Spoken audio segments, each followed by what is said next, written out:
The live classroom begins. Today, we proceed with the verse number 37, 38, 39 of chapter number 6. Arjuna is a timeless character. Arjuna prevails and pervades into you, into me, everywhere. Wherever there is a seeking, wherever there is strength, and yet there is delusion, Arjuna is there. In the Yoga of Meditations, chapter number 6, having understood the process and the status / stature a seeker is able to gather after growth towards one's own true self, Arjuna finds himself nowhere.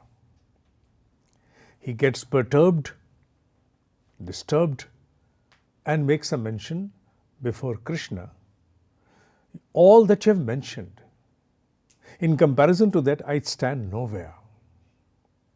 And this particular agony of Arjuna is now being furthered in the 3 verses to come in this live classroom.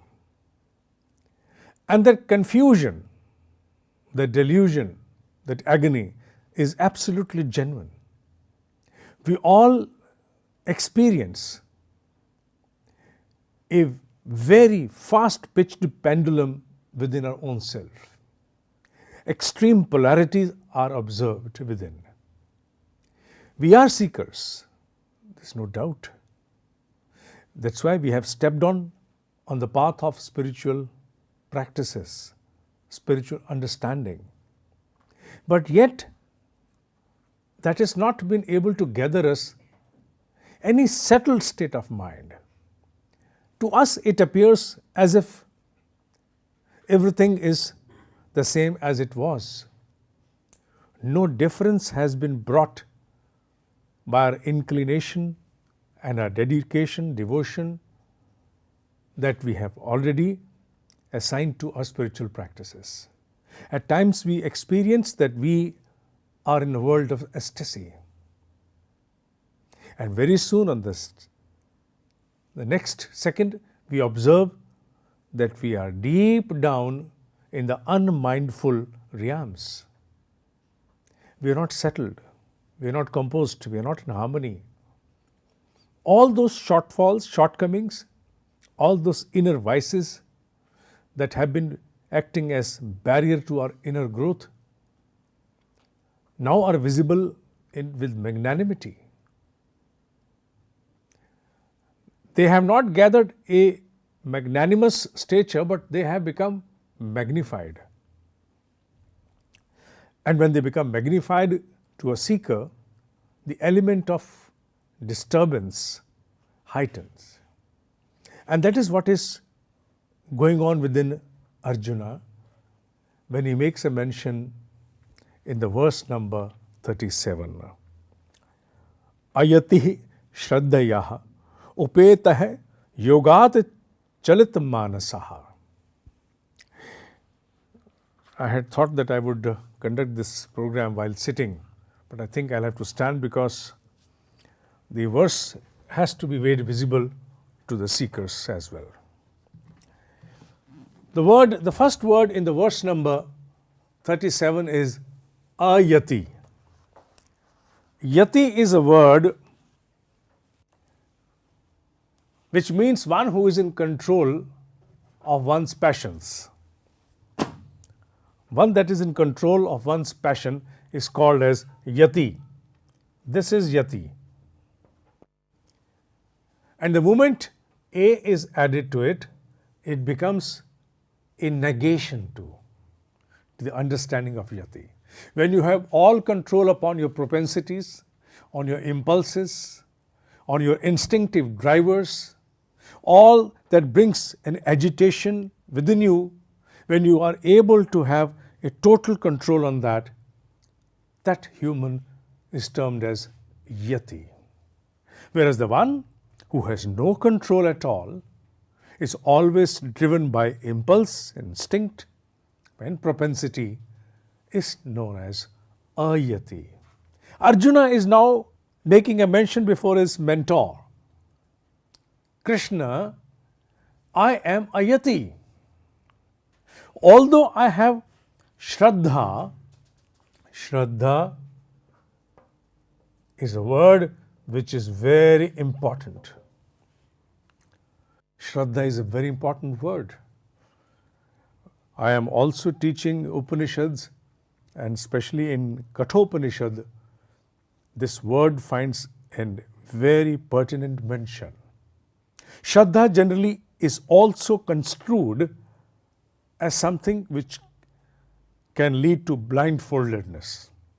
One can blindfold.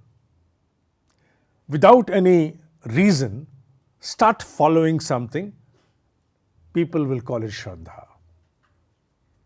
No, it's not so. Shraddha is a highly calculated trust or belief into the presence or happening of something.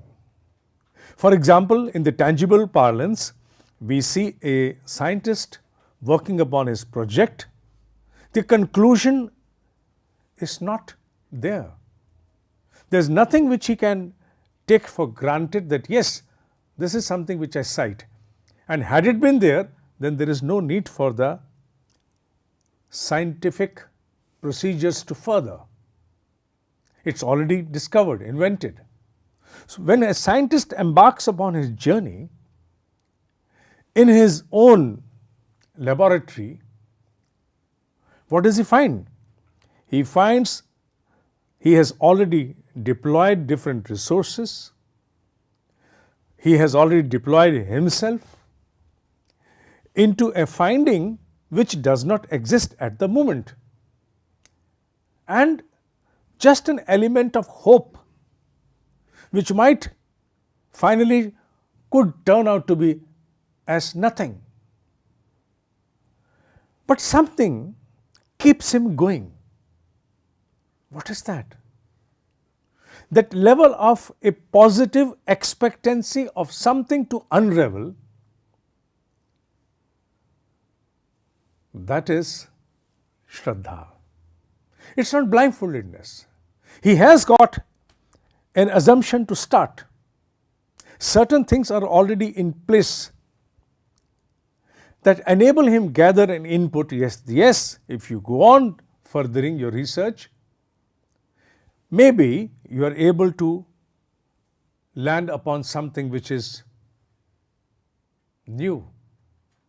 So in search of that newness, the scientist in his research continues, despite of several shortcomings, several failures. Something in him, within him, keeps him going. What is that? That is Shraddha.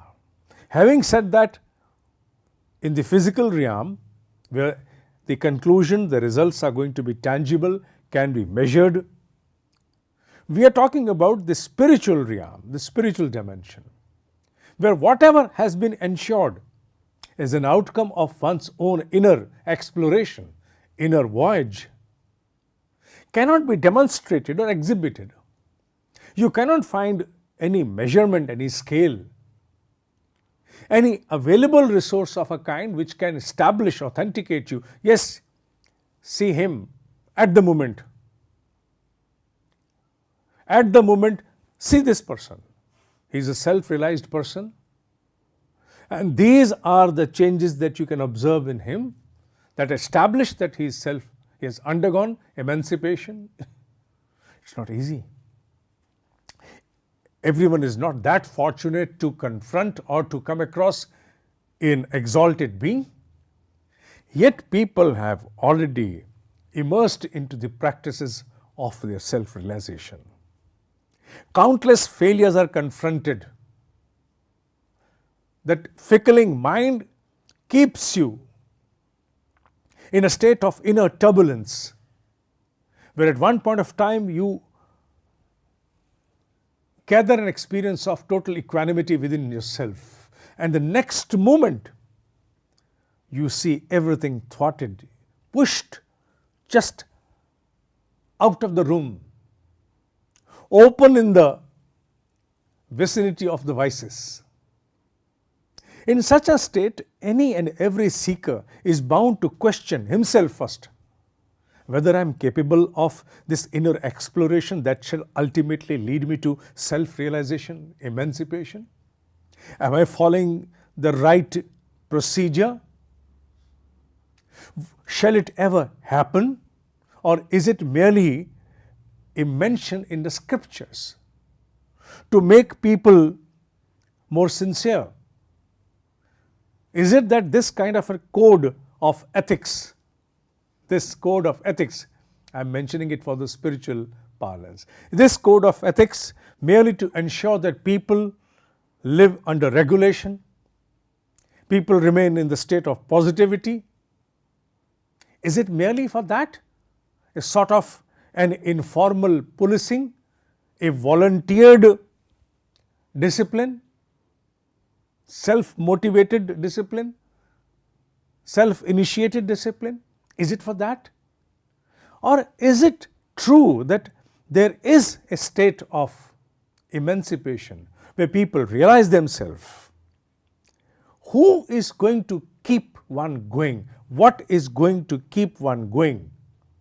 Even despite of nothing apparent, nothing tangible, nothing to authenticate, establish, to withstand whatever has been mentioned in the scripture. This element of deep belief, especially in the aspects of ancient Indian wisdom, where two fundamental fulcrum are observed without any doubt. They are ineffable in the minds of the people associated with the understanding of ancient Indian wisdom. Punarjanam, I am going to incarnate again, each one of us, and karmaphal. There is an outcome of each and every act that we perform. And even if I am not able to benefit or the impact of any karma, even if it does not come upon me in this life, there is yet another one to come. So, this life is not an interlude. This life is a tie in the chain of many lives that have already gone, begone, and yet to come. This is in continuation to a journey. Therefore, whatever I perform today has to benefit an outcome, negative or positive. If not in this life, to the one that's yet to come. These two fundamental fulcrum, the pillars of ancient Indian wisdom, you remove either of them, the entire ancient Indian wisdom shall fall apart like a pack of play cards. So, Shraddha, the element of belief, trust, during moments when there is nothing that is there to substantiate and hold on the seeker, this particular belief, this particular observation inside keeps one going, irrespective of countless failures. And Arjuna here makes a mention, I am not capable, I am ayati, no control upon my passions. But yes, I bear within myself a belief, a trust. And my insight, yogat chalitam manasaha, my insight observes lot of turbulence, unreasonable thoughts come into me, unmindful desires come to usurp my seat of understanding. I am always hijacked. In such a state of mind, Krishna, I have a deep pain inside me. What is it going to happen to me? when I relinquish this body, when I go away from here, when this life culminates and the next to come, what shall be my state? Having assigned myself, even if in decimated manner, towards the spiritual practices, not in continuity, not with discipline. My spiritual pursuit has been grossly indisciplined one. Yet I have always tried to be there in whatever form, whatever capacity. In such a case, what shall happen to me? Because I have not given the 100% compliance to the norms of the spiritual practices, observations, inner purification. No, I haven't. Having assigned myself in the most distorted fashion, I foresee, I anticipate that I am going to be nowhere. My inner growth in yoga means any and every practice procedure that facilitates you towards your own higher self, your inner growth. That is yoga. Ancient Indian wisdom is broad enough to encompass and accommodate all procedures, practices which probably would have started anywhere in the world. Aprapya yoga sansiddhim kam gatim Krishna gacchati. Krishna, the word which has been deployed, assignage to his mentor to be able to pierce through the state that he prevails at the moment. What is going to happen to me? I am not moving towards perfection. So tell me, what is going to happen with me? As a seeker, we all experience this voicing, inner voicing within ourselves, maybe once in 2 years or 3 years or 5 years, but we certainly have this inner tremor that comes. We may pay heed to that or we may not pay, but yet it surfaces. And the same is being experienced by Arjuna in this verse. Kachit na ubhay vibrashtah chinna brahma iva nashyati. Kachit na ubhay vibrashtah. Ubhay vibrashtah, here's a very nice understanding. In Hindi, when one is lost to everything, we make a mention, na Maya mili, na Ram. Neither I could excel in the material world, nor could I gather any growth in the spiritual pursuit. I am nowhere. I have lost both the worlds. Ubhay vibhrashtaha, which means lost to both the worlds. The world of materialism, where one could, if assign entire energy and attention, could have probably gathered, accumulated enough wealth, comfort, prosperity, network, strength. And on the other hand, if somehow could have dedicated the entire attention to the spiritual pursuit, might have been able to experience an inner evolution. But Krishna, I find myself nowhere. This particular line, according to certain exalted masters, is most befitting even to sannyasis. Even after taking sannyas, many of them, sannyasis, are not able to assign their total awareness to their own inner evolution. They get entangled into trivial matters of either interpersonal relationships between sannyasis or deprivation that they experience on one or the other count.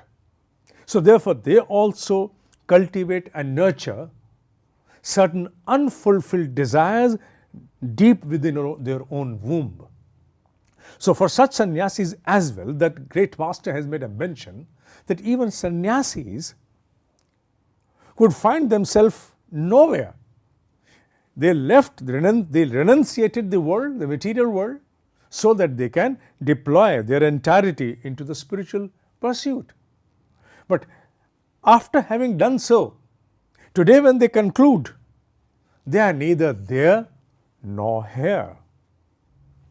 ubhay vibhrashtaha, chinna brahma eva nashyati, like the clouds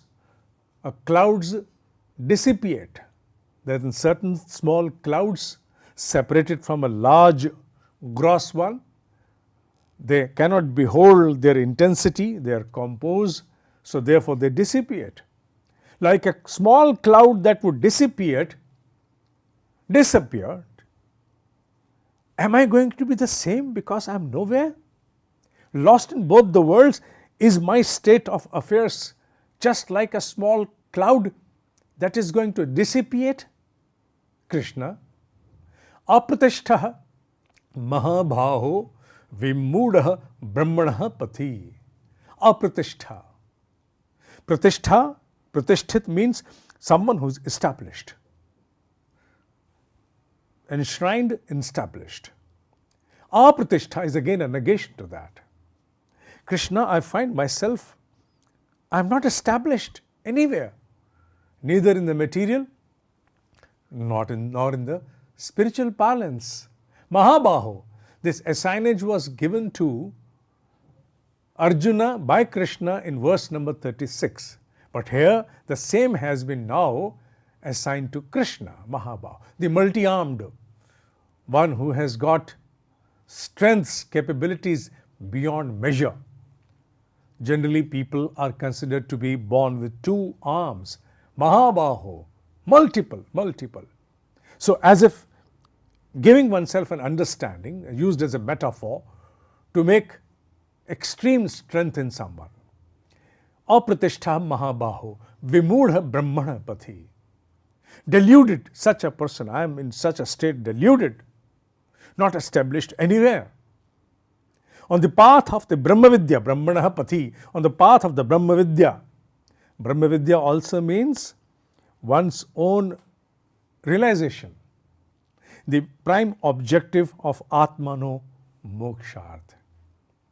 Krishna, I find myself nowhere. Chalat Manasaha is a term Adi Guru Shankaracharya has made a mention in his interpretation of Srimad Bhagavad Gita. It also makes a reference to those last days of human life in body, in physical dimension. When one is about to depart, one never knows how much time is it going to take. But all those last moments of a human, maybe hours or days, in such a state, if his mind is still entangled, embroiled into affairs of a mean nature, obviously the outcome is going to be shaped, casted in accordance with his state of mind at that moment. And that is something which is now creating lot of disturbance and distortion into the individuality of Arjuna. Arjuna, the seeker. Arjuna, the practitioner. Arjuna, the deluded one. So therefore, Arjuna is a timeless character. He prevails and pervades in you, me, all of us beyond time. Arjuna shall always be born on this planet as an imperfect, strong, capable person. Imperfect, strong, capable person, having an inclination to evolve, yet not being able to further. In verse number 39, it says, Etat me sanchayam Krishna chettum arhasi asheshataha. I know whatever inner confusion, inner fears, apprehensions I am born with, B-O-R-N-E, born with, they can certainly be eliminated. You are capable to pierce through that. However hard crust may be atop my confusion, I may not be able to remove the crust cast upon my own self. I am not able to come out of that shell. It's a very hard one. But I have all firm belief that you are the one who is going to pierce through that and vent my existence out. Todanyah sanshayasya asya chitta nahi upapadyate. None else, Krishna, none else.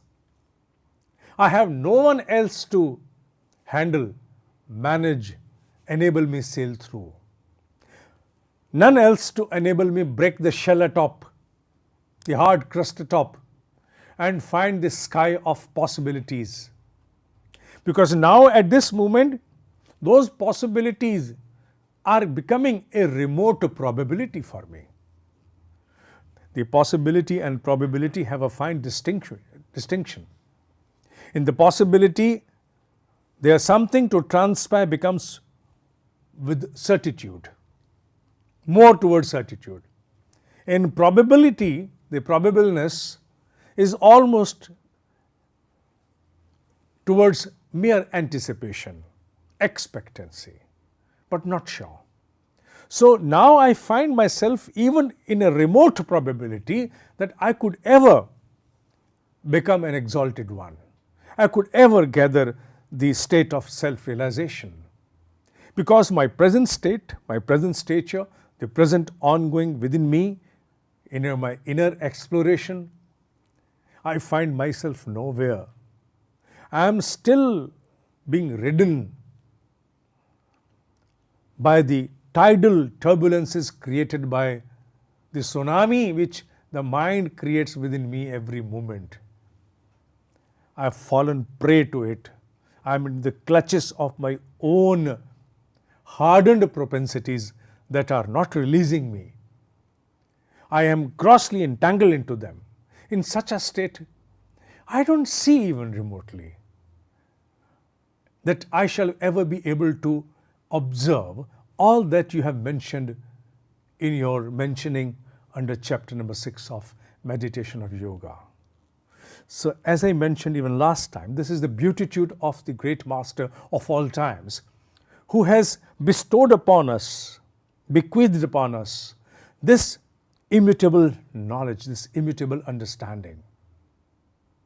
That great master could well understand that while the seekers would be observing, studying the scripture, especially the yoga of meditation, their own present state shall always surface and remain suspended before their eyes, even while reading the script. The scripture shall talk about emancipation. The scripture shall talk about spiritual growth, whereas their own present state will act as a veil between the scripture and their own deeper understanding, a veil of their present stature. Their nowhere aspects, their scattered aspects, their most vulnerable aspects, their shortfalls, that veil of being nowhere shall certainly surface continuously when the seekers would be studying or reading or understanding the scriptures. So therefore it is important that the veil of nonentity, the one that makes them nonentity, no existence, that veil of nonentity is brought on the main screen and given a conspicuous and an absolute mentioning so that people can directly associate and find that their inner ongoing, their state of inner suspension and pain has been well observed by Krishna and has been authenticated and resolved as well. When you have something as ongoing within yourself and you are affront your mentor, and your mentor takes notice of that, your inner ongoing, and brings to the surface your inner ongoing in his own words, authenticates it, yes, it happens so, at the same time gives you a resolution to that. What happens? You feel under an obligation, you feel indebted for lives together. That is the ultimate solace, ultimate freedom that you have gathered. You were never born with wings, but your mentor, after understanding you, authenticating you, resolving your problem, has affixed his own wings upon your shoulders so that you can fly. And this is what is the purpose of these 5 to 6 verses, which have been deliberately included. I can even exceed to say these 5-6 verses have intruded in the yoga of meditation, where there was a mentioning going on about Brahma Sansparshasam, and they have come in. So their invocation, their mentioning, their intrusion, inclusion, whatever, is the beatitude of Bhagavad Gita, that Master of all times now wants the inner dichotomy of Arjuna, inner pain of Arjuna, authenticated, conspicuous. Now it is the Krishna's turn to come and resolve. In the next upcoming live classroom, on 14th of probably March, we shall take up the next verse from 40 onwards in chapter number 6. Till then, Om Shanti, Shanti, Shanti. Om.